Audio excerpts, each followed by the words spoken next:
araw na to papunta tayo guys ng Atulayan. Nakikita niyo yung isla na yun. So pupuntahan natin yung mga katropa. Nandito tayo ngayon sa Tagas Boulevard. Ayan. So late na tayo na gumising mga katropa kaya susunod na lang tayo doon. Ayan, para mag-celebrate ng Mother's Day. Ayan. So nandun na sila wife and yung mga anak ko mga katropa. So sundan na lang natin sila. So galing kasi tayo mga katropa sa Naga kahapon. Maghapon tayo doon. So inabot ng gabi yung reception. Katropa din kasi natin yun na very close sa akin. Kasal din na Engineer Bob. So congratulations. And Mama Lu. Ayan. So mga katropa natin yan na talagang super close sa atin. So congratulations and I wish you all the best. Ayan. So ito na nga mga katropa, kung gusto nyong mamasyal sa Boracay na isla dito sa Bicol Region. Ito mga katropa yung Atulayan Island, Day 1 package, ayan, travel guide para sa mga nais magbakasyon at nais pumunta. So galing sa Tagas Boulevard papunta sa Sangay. Ano nga ba ang lihim ng paraisong ito dito sa Camarines Sur? Ayan, isang napakagandang umaga mga kabady sa inyong lahat. Nandito na naman tayo ngayon sa Tagas Boulevard nga tayo nagsimula at ngayon titingnan na natin ang napakakalmadong dagat papunta nga dito sa Atulayan Island. Pero alam nyo ba mga katropa kung ano ang pinaka-exciting dito? Well, malalaman nyo mamaya-maya. So ngayong araw na to, dadalhin ko kayo sa isang Boracay na isla na nakatago lamang dito sa Camarines Sur. White sand, crystal clear na tubig at syempre 100% na pure relaxation mga katropa. Lahat yan, kasya sa isang araw na holiday. Kaya ano pang hinihintay nyo? Let's go na! Tara na mga katropa! So mula nga sa Tagas Boulevard, madali lang ang biyahe papunta sa Nato.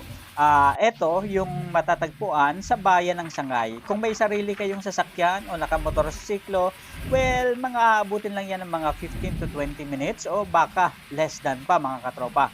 Safe ang daan at napaka-presko sa hangin dahil sa mga puno at tanawin ng Lagunoy Golf mga katropa, sa gilid-gilid lang yan.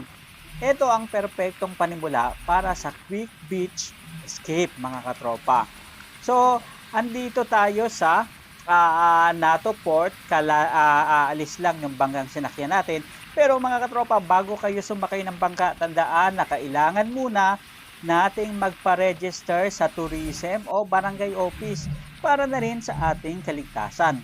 At syempre, ang rental ng bangka rito ay aabot ng mga 1.5 pataas. Depende sa kung ilan kayong magkakabarkada o magkakasama. Pero tayo mga katropa, dahil solo lang tayo, ayan, at marami tayong mga katropa dito, so nagbayad lang tayo ng 150 pesos para makasabay dito sa parang mala first class na biyahe na ito mga katropa. So kung ready na kayo na mag tour na katulad nga ng ginagawa natin, syempre kailangan nyo magsuot ng life jacket and mag-start ng mag-sail, syempre.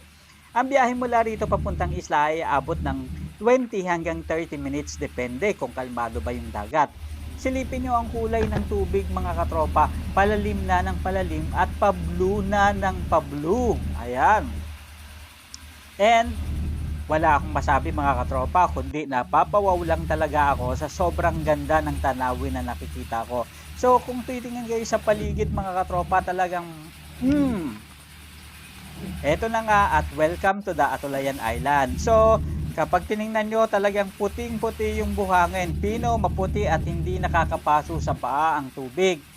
Ayan, kapag lumakad kayo sa buhangin mga katropa, parang salamin rin sa sobrang ganda at sobrang linaw. Hindi mo na kailangang lumipad pa sa Boracay Island dahil dito pa lang sa Sangay, lubos na solve na talaga ang beach goal mo mga katropa. Kaya naman talagang sulit papunta pa lang dito sa isla na to mga katropa.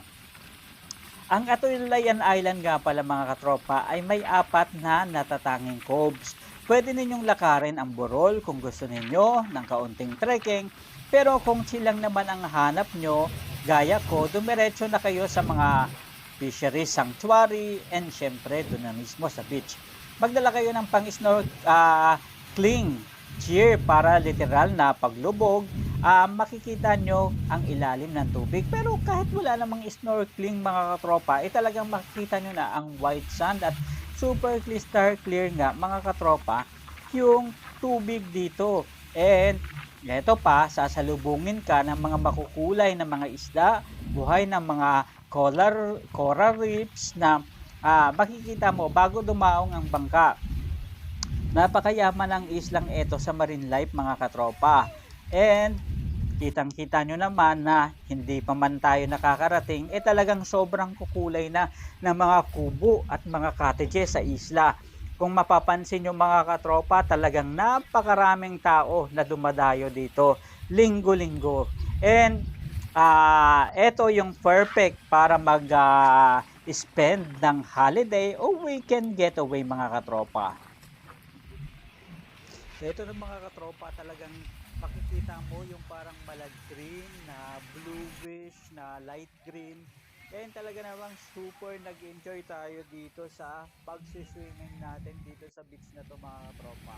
And ang masasabi ko lang, talagang perfect yung buhangin and mga mababait yung crew ng mga nagsusundo sa bangka.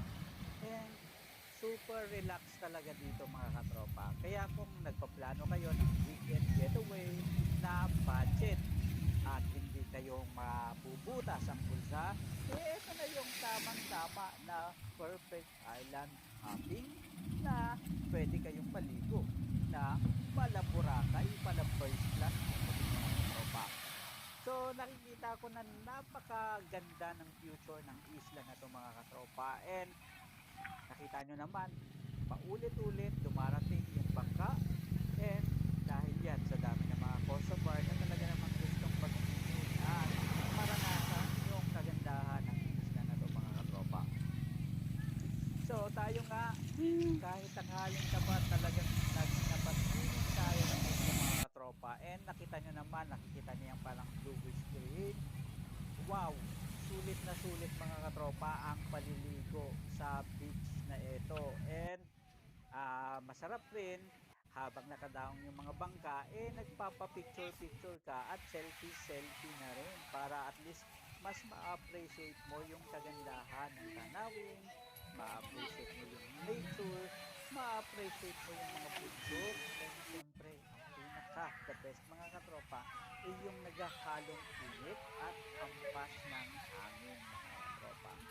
Maliban dyan, syempre, hindi natin maiiwasan yung pagkain, ng mga masasarap na pagkain mga katropa.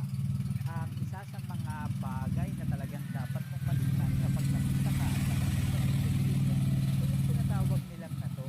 Ito nga pala mga katropa, yung ginataang gabi na minsan nilalagyan talaga ng sili, depende sa kung anong treat at gusto mo mga katropa. So ito na nga, kahit yung iba nating mga katropa nag-super babay na sa isla na to, tayo naiwan pa rin. Happy pa rin mga katropa. And marami pa rin mga tao halos 24 hours din kasi itong isla na to mga katropa, kasi nga pwedeng mag-overnight sa island ito mga katropa. And ito na nga, nagpre-prepare kami kasi nga merong binili na parang helicopter na magpipicture sa amin. Ayan, mga katropa. So, yan yung nauuso, drone. Ayan, parang helicopter na magpipicture sa amin. Drone pala mga katropa. So, kaya, ito, nagre-prepare kami, nagre-ready para at least mapicturean yung buong pamilya. Nakasakasama namin. And syempre, ito na rin yung panahon at time na magkatipon-tipon ng pamilya dahil nga panahon ng summer. And talaga namang napakaganda mga katropa. Kahit sa simpleng kwentuhan, simpleng inuman, mararanasan ninyo kahit na hindi kayo nagkikita-kita ng buong isang taon. At least kahit pa paano, kapag nagsama kayo, appreciate nyo yung bawat isa. Mga kwento, karanasan, buhay-buhay, and siyempre tayo naman lahat gusto natin yung mga magagandang opportunities na kinikinita natin sa hinaharap. Gusto natin yung magandang future, ano kaya yung nag-aantay sa atin, ano na naman kaya yung ibang negosyo na papasukin natin. Pero kikita tayo, kikita ba tayo sa mga negosyo na papasukin pa natin? Ano naman kaya yan? And it's like also para at least makapagkwentuhan sa mga katropa at mga kaibigan, nakakamamaya meron magagandang idea paano ba diskartehan yung mga future business venture na gusto natin mga katropa. And lahat naman tayo mga katropa talagang nag-iisip na sumakses ngayong 2026 and in the near future pa mga katropa. Kaya naman yung isang pamamasyal na katulad nito isang makabuluhan para sa ating lahat and syempre dun sa mga kapamilya natin. Ito nga mga katropa, sakay na kami sa bangka at pumuli na kami, pero itong karanasan na to ay hindi ko talaga malilimutan dahil sobrang ganda at experience na naranasan natin. Hello, baby Talia. So ito si baby Talia, enjoy Hahabulin doon. sumakay sa bangka mga katropa. And dito naman sa bangka, mga fiberglass and super safe mga katropa dahil may mga kahitan. And siyempre makikita mo yung mga kabilang isla. Kaya talaga natatakot. Balikan na lang mga katropa, may mga pagkakataon ng isang super lakas din talaga ng alon. Well, buti na lang mga katropa at super friendly and super mabait yung mga nagbabantay at nagpapaniobra ng mga bangka na sinasakyan. Ilan namin, kundi ito mga turista na pinagagay na bagay. So ito na nga mga katropa, habang pumabiyahe, talagang appreciate na appreciate ko. Appreciate ko mga katropa yung pagsakay sa bangka. Kaya nga, nakapagpapit na ako, and siyempre kasama yung pagpapilya. At ito na, naman talagang pero may isip ko mga katropa, ang sarap sigurong makita dito. Lalo na ang gabi, araw, yun ang pinagagawin na gusto ko experience sa pagbabalik ko. Well mga katropa, ito na pala yung board time na pagpunta ko dito sa isla na to. And nakit na board time ko, every time na papasok na parang hindi ko laging first time. Kasi kahit na parang laging bago yung over para sa iyo. Yung sa mga ilan, after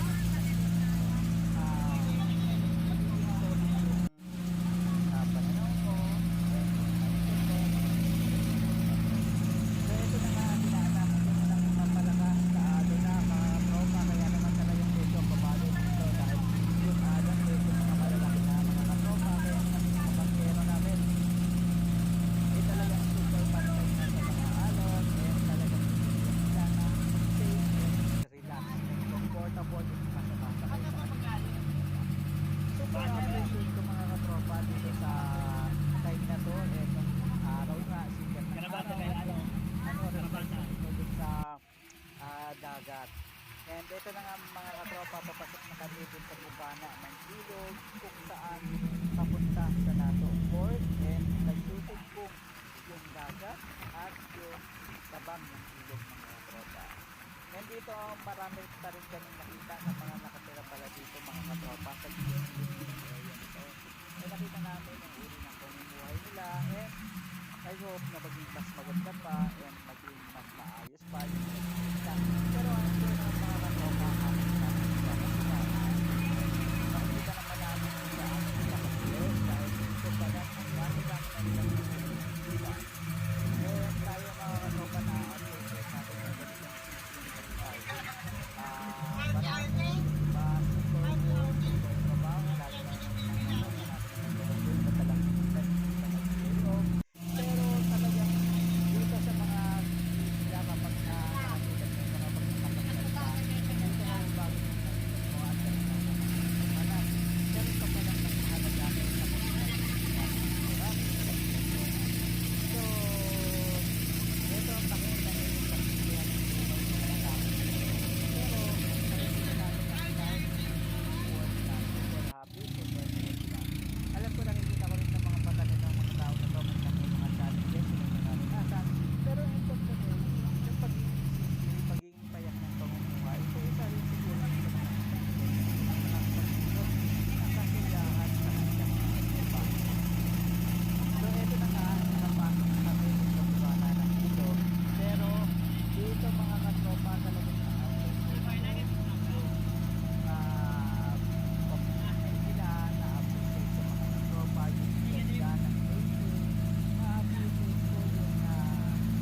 dito na mismo, malapit na yan sa pier na Nato Port. Sa pier sa pier netong Sangay, papunta nga dito sa Atulayan. And dito dumadaong itong mga bangka na to para at least ihatid yung mga turista papunta sa isla. Ang isa pang magandang bagay dito sa mga tropa is very supportive yung nagtatrabaho sa barangay. Very supportive yung mga tao at talaga namang tutulungan ka. So, tourist friendly itong area na tropa. And ito yung dadaong na yung bangka na sinasakyan namin kaya lang medyo malayo sa pier.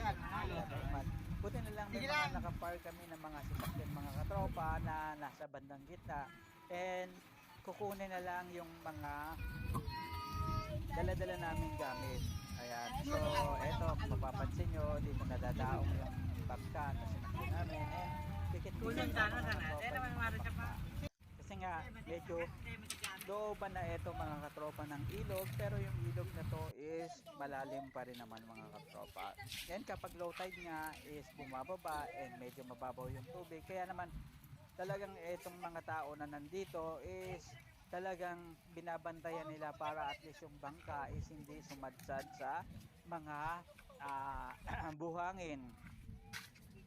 At ito na nga mga katropa, tinulungan pa kami netong mga nagbibiyahe na mga nagbabantay sa bangka, nag-aangkla ng mga bangka na ibaba yung aming mga gamit.